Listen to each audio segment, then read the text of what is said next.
성경 묵상을 돕는 해설 가이드입니다. 안녕하세요. 묵상 코치입니다. 함께 읽고 나눌 말씀은 마태복음 21장 1절에서 11절까지 말씀입니다. 예수님은 벳바게에서 두 제자를 보내 예루살렘 입성을 준비하게 하십니다.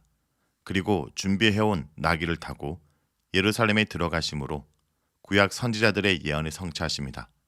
이에 많은 무리가 겉옷을 피고 나뭇가지를 흔들며 예수님을 환영합니다. 1절에서 5절 읽겠습니다. 그들이 예루살렘에 가까이 가서 감람산 벳바게에 이르렀을 때 예수께서 두 제자를 보내시며 이르시되 너희는 맞은편 마을로 가라. 그리하면 곧 매인 나귀와 나귀 새끼가 함께 있는 것을 보리니 풀어 내게로 끌고 오라. 만일 누가 무슨 말을 하거든 주가 쓰시겠다 하라. 그리하면 즉시 보내리라 하시니 이는 선지자를 통하여 하신 말씀을 이루려 하심이라. 일렀으되 시온 딸에게 이르기를 내 왕이 내게 임하나니 그는 겸손하여 나귀 곧 멍에 매는 짐승의 새끼를 탓도다 하라 하였느니라. 1절에서 5절은 나귀를 타는 겸손의 왕을 말합니다. 예수님의 일행은 예루살렘에 가까이 와서 벳바게에 이르렀습니다. 벳바게는 예루살렘 동쪽에 있는 작은 마을로 올리브산 근처에 있었고 예루살렘과 경계를 둔 곳이었습니다. 예수님은 제자들에게 맞은편 마을에 가서 매인 나귀와 나귀 새끼가 함께 있으니 끌고 오라고 하십니다.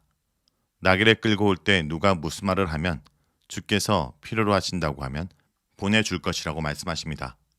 주가 쓰시겠다라는 것은 예수님의 권위를 강조하는 표현으로 직역하면 주께서 그것들을 필요로 하신다입니다. 나귀의 진정한 주인은 예수님이므로 주께서 원하시는 시간에 정당하게 사용할 수 있습니다. 예수님은 나귀를 타는 것이 선지자를 통해 말씀하신 것을 성취하기 위한 일이라고 말씀하십니다. 4절은 마태복음에서 나타난 10개의 구약 인용 공식 중 9번째입니다. 5절은 스가랴 9장 9절과 이사야 62장 11절을 결합한 것입니다. 구약 성경에서 나귀를 타고 예루살렘에 입성하는 인물은 열왕기상 1장의 솔로몬 왕과 스가랴 9장 9절에 나오는 시온의 왕입니다. 두 인물은 왕으로서 이스라엘의 수도인 예루살렘에 입성하여 왕이 입성할 때 즐거운 축하가 이어집니다. 시온에 따라 크게 기뻐할지어다. 예루살렘에 따라 즐거이 부를지어다. 보라 내 왕이 내게 임하시나니 그는 공의로우시며 구원을 베푸시며 겸손하여 나귀를 타시나니 나귀의 작은 것 곧 나귀 새끼니라. 이렇게 스가랴 9장 9절은 새로운 왕은 하나님과 언약에 신실하고 백성을 정의롭게 통치하기 때문에 공의로 다스리는 왕으로 표현하고 있습니다. 이 공의로운 왕의 통치는 평화를 가져다 줄 것입니다. 주제 측면에서 본문은 스가랴 9장 9절뿐 아니라 이사야 62장 11절과도 비슷합니다. 여호와께서 땅끝까지 선포하시되 너희는 딸 시온에게 이르라. 보라 내 구원이 이르렀느니라. 보라 상급이 그에게 있고 봉이 그 앞에 있느니라 하셨느니라. 이사야 62장 11절 말씀입니다. 그리고 5절의 시온의 땅은 예루살렘 성벽을 가리킵니다. 특별히 새로운 왕이 군사적 힘을 상징하는 말이 아니라 나귀를 탄 모습은 왕의 겸손을 상징합니다. 스가랴 9장에서 왕이 예루살렘에 입성하는 장면은 다윗이 압살롬의 반란을 제압한 후에 왕의 성 예루살렘에 들어가는 것에 근거하는데 병거와 말들을 준비하고 호위병 50명을 앞세웠던 압살롬과 대조적으로 다윗은 나귀를 탄 겸손의 왕이었습니다. 스가랴 9장 10절은 하나님이 에브라임의 병거와 예루살렘의 말을 끊어버리실 것을 예언하면서 이스라엘의 왕은 나귀를 타고 평화 임무를 수행할 것이라고 예고합니다. 스가랴 9장 9절의 히브리 본문에서 새로운 왕을 묘사하는 용어는 겸손한 혹은 가난한 뜻입니다. 이스라엘의 백성에게 오고 계시는 예수님은 메시아 왕으로서 군마가 아니라 겸손과 평화의 통치를 상징하는 나귀를 타셨습니다. 그는 겸손의 왕이기에 낮아져서 모든 사람을 섬김으로 고통 중에 있는 사람들의 소망이 되십니다. 6절에서 11절 읽겠습니다. 제자들이 가서 예수께서 명하신 대로 하여 나귀와 나귀 새끼를 끌고 와서 자기들의 겉옷을 그 위에 얹음에 예수께서 그 위에 타시니 무리의 대다수는 그들의 겉옷을 길게 펴고 다른 이들은 나뭇가지를 베어 길에 펴고 앞에서 가고 뒤에서 따르는 무리가 소리 높여 이르되 호산나 다윗의 자손이여 찬송하리로다. 주의 이름으로 오시는 이여 가장 높은 곳에서 호산나 하더라. 예수께서 예루살렘에 들어가시니 온 성이 소동하여 이르되 이는 누구냐 하거늘 무리가 이르되 갈릴리 나사렛에서 온 선지자 예수라 하니라.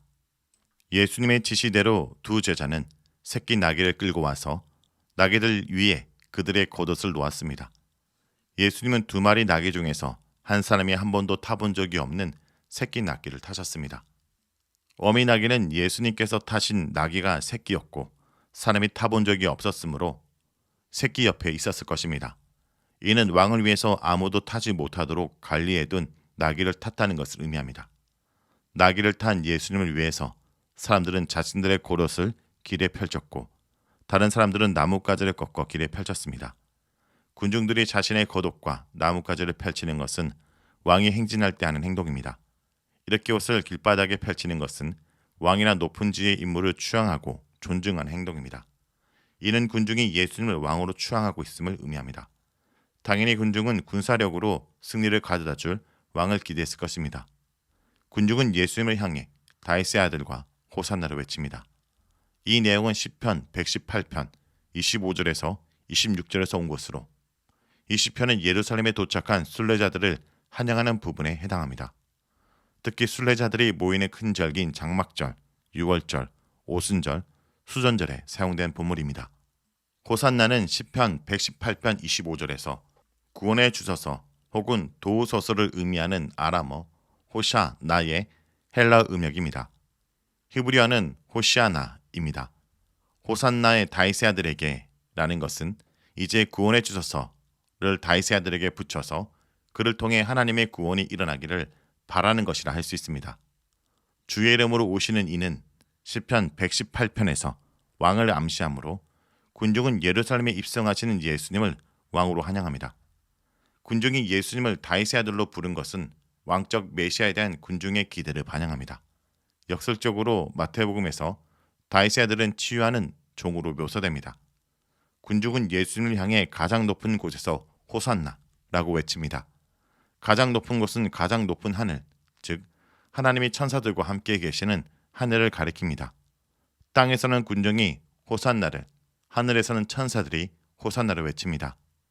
예수님께서 예루살렘에 들어오실 때 온 도시가 진동하며 그는 누구인가? 라고 말했습니다.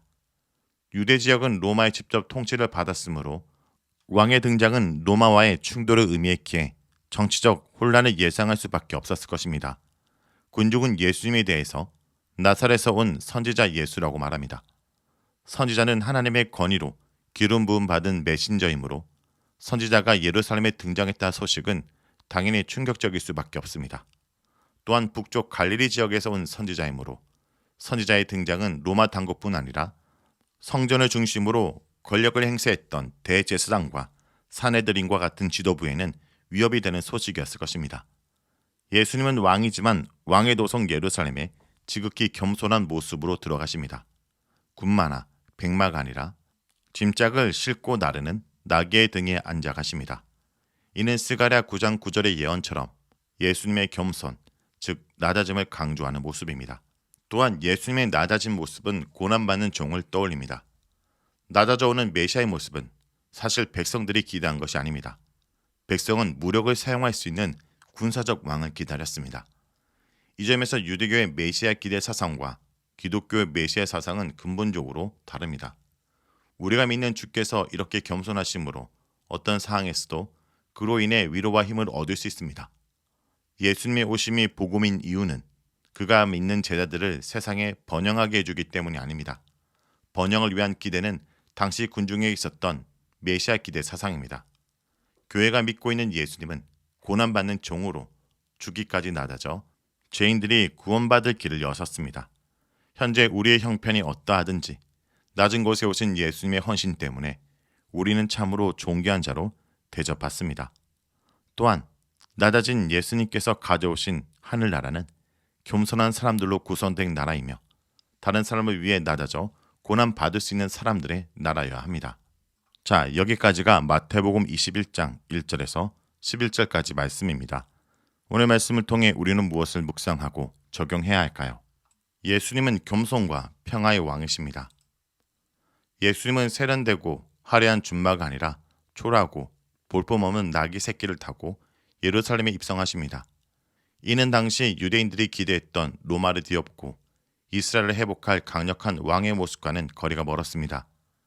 예수님은 전쟁과 정복이 아닌 사랑과 희생을 통해 온 세상에 평화를 가져오십니다. 우리의 왕이 겸손하고 온유하시다면 그분의 백성인 우리는 어떠하겠습니까?